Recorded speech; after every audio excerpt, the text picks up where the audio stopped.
इस मसले पर चर्चा करने के लिए हमारे साथ खास मेहमान जुड़ चुके हैं। शरद त्रिवेदी हमारे साथ जुड़ चुके हैं, भारतीय जनता पार्टी के प्रवक्ता हैं। प्रोफेसर भुवन जोशी हमारे साथ हैं, समाजवादी पार्टी के नेता। विक्रम सिंह है, पूर्व डीजीपी। दानिश कुरैशी हैं, राजनीतिक विश्लेषक। विक्रम सिंह जी, मैं शुरुआत आपसे ही करूंगा। अभी अभी हुई प्रेस कॉन्फ्रेंस में इस बात का संकेत दिया गया और साफ शब्दों में कहा गया कि फिलहाल इसे आतंकी घटना ही कहा जाएगा और एक बड़ी साजिश को नाकाम किया गया है। मैं प्रेस कॉन्फ्रेंस में दिए हुए वक्तव्य से पूरी तरह से सहमत हूं, क्योंकि जिस प्रकार से हमला हुआ है, दिन दहाड़े हुआ है, धार्मिक नारे लगाए गए हैं, धार्मिक उन्माद भड़काने की कोशिश की गई है और ये आरोपी बहुत पढ़ा लिखा है, तो इसको आतंकी हमले से नकारा नहीं जा सकता है। इसमें और अधिक अनुसंधान की आवश्यकता है।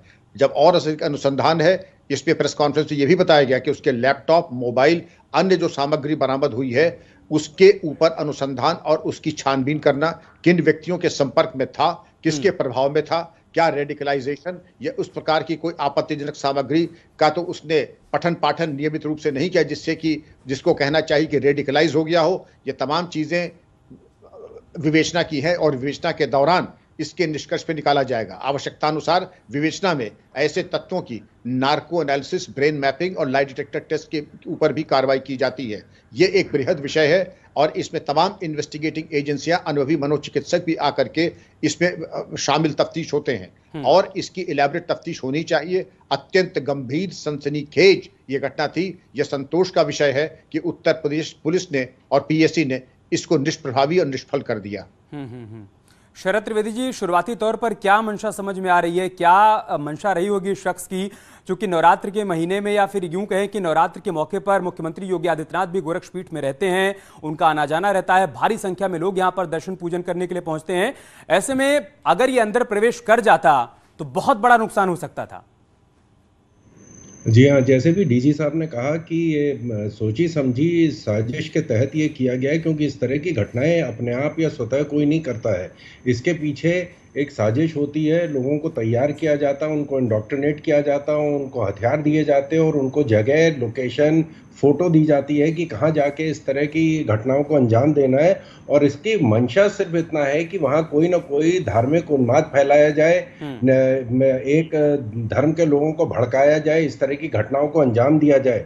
और इस तरह की जो घटनाएं हैं ये उत्तर प्रदेश में खास तौर से होती हैं, क्योंकि यहाँ पर इस तरह का एक माहौल बनाया गया है जिसमें कि इन घटनाओं को या इस तरह के लोगों को पनाह मिलती है, इन लोगों को एक मौका मिलता है इस तरह की घटनाओं को अंजाम देने का। जैसे आप देखें कि हर तार कहीं ना कहीं देश में कोई घटना घटती है, उसका तार आजमगढ़ तक पहुंचता है। अभी एटीएस में का जो ट्रेनिंग सेंटर खोलने का सरकार ने कार्यक्रम बनाया था देवबंद में, तो उसको बताया गया कि मुसलमानों के खिलाफ साजिश है। अभी शफीकुर रहमान बर्क साहब ने कहा, जब हम लोगों ने 6 आतंकवादी पकड़े उत्तर प्रदेश में, तो उन्होंने कहा कि साहब ये घटना जो है मुसलमानों को भड़काने की जा रही है। तो इस तरह का जहां माहौल जिसमें ऐसे तत्व पनप सकते हैं, इन लोगों को ये पनाह मिलती, इनको मौका मिलता है इस तरह की घटनाओं को अंजाम देने का, वो उत्तर प्रदेश में इतना गहरा कर दिया गया है कि 5 साल के अकथ परिश्रम से इन चीजों को अब काफी हद तक काबू में किया गया है। लेकिन कभी कभी ऐसी घटनाएं हो जाती हैं, जैसे आयरिश रिपब्लिकन आर्मी के एक आतंकी ने कहा था कि हमको एक ही बार मौका, हमें लकी होना की जरूरत है, आपको हर बार लकी होने की जरूरत है। तो कभी कभी जब डेडिकेटेड टीम होती है इस तरह की घटनाओं को अंजाम देने के लिए, तो वो लोग इस तरह की घटनाओं को, जब वो अपनी जान पे खेल के कर रहा है, तो आप उसको नहीं रोक सकते। कोई भी दुनिया की ताकत नहीं रोक सकती है। अंकुश इन पे लगाया जा सकता है। प्रोफेसर भुवन जोशी, निरंतर इनके ऊपर कार्रवाई की जा रही है। ये डेडिकेटेड टीम कौन है? पहले बाबर का मामला सामने आता है, फिर निदा अहमद, उसके बाद कानपुर से एक तस्वीर सामने आती है और अब ये शख्स धार्मिक नारा लगाते हुए गोरखनाथ मंदिर में घुसने की कोशिश कर रहा है। क्या समझा जाए इसे?